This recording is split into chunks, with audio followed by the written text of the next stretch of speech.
Marumi lang siya pero matitibay yung kahoy kasi mga Antik. mga sinaunang kahoy. Mulawin pa yata Brito, ano? Mulawin to. Sigurado. Naku, titibay niyan. Sigurado ng mulawin to. Oo.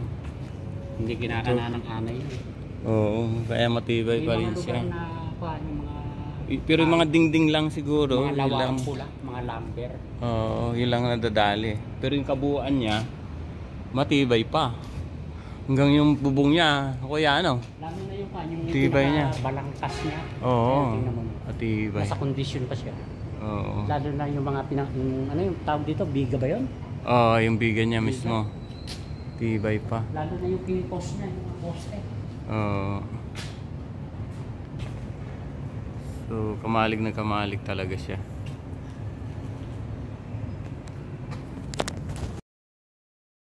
Oo, sinaunang kamalig. Parang century na siya eh. Oo. Dahil yung mga ano tawag dito, design niya nung araw. Ito yun.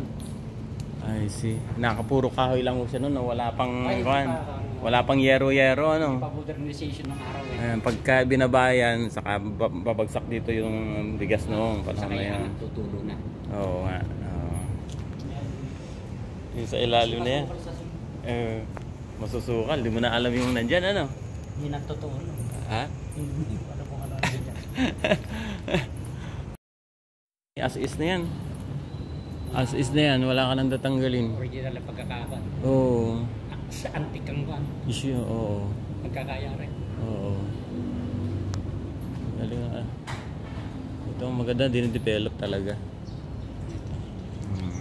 Ayan. Yan yung hagdan niya, pataas. Ngayon, may hagdan na siya. Pwede ngayong ano. Oh, ayan, gandang gawin. Ito, pwedeng site to ng kainan.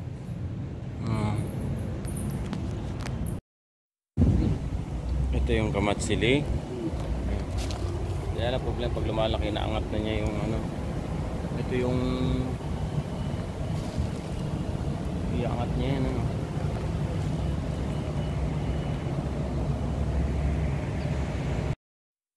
Isang problema itong kahoy na sampalok.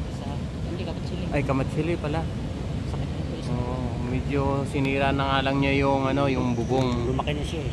Yung bubong nasira na. Dahil sa sampalok. Ay, kamatsili pala.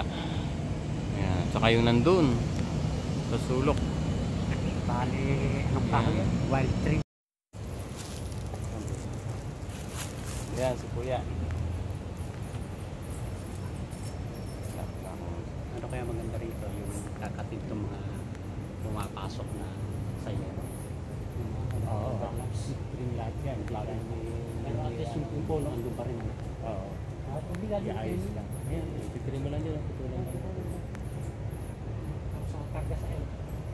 Yan pa lahat. Hindi basta-basta ito. Kuya. Kuya Mario. Hello po. Dito kami sa likod. Dito kami sa likod. Ayan, maluwang dito. Mapunta rin sa likod. Oo. May malaking parking sa likod. Pati ito, antik ko. Oo nga. Mulawin yan. Linis lang talaga to. Dito masarap.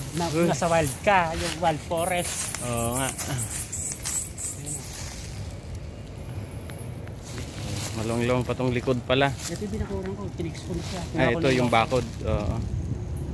Ayan, yan yung binakuran ni kuya. Ate nimpa. So malong-long dito. Malong natin yun. Oo. Hindi ako kakamali. May mga nasa 1,000 siguro ko lang. Square meter. Malong nga. So dapat to, kuya, linisin muna lahat yan, ano? Para sa akin, madaling kumilos. Ayan, para kay kuya, ano, linisin muna daw to. Paligid. Nakita mo naman na may pwede naman tayo dito. Saka hanggang doon. Oo nga, hanggang doon. Malinis lahat. Pag nalinis lahat yan, madali na lang gumalaw dito, maglinis ng ano, kabuuan. Isasakay sa LP yung mga... Dapat makapasok yung sasakyan dito, kamo. Hindi, meron naman yan eh. Yun, makapasok. May pasok yung dito, may pasok yung buhangin yan. Ah, kaya pala rin eh, no? Naiatras ko, binuksan ko yung bakod. Mm. Temporary lang may bakod eh. Oo, pwede pala.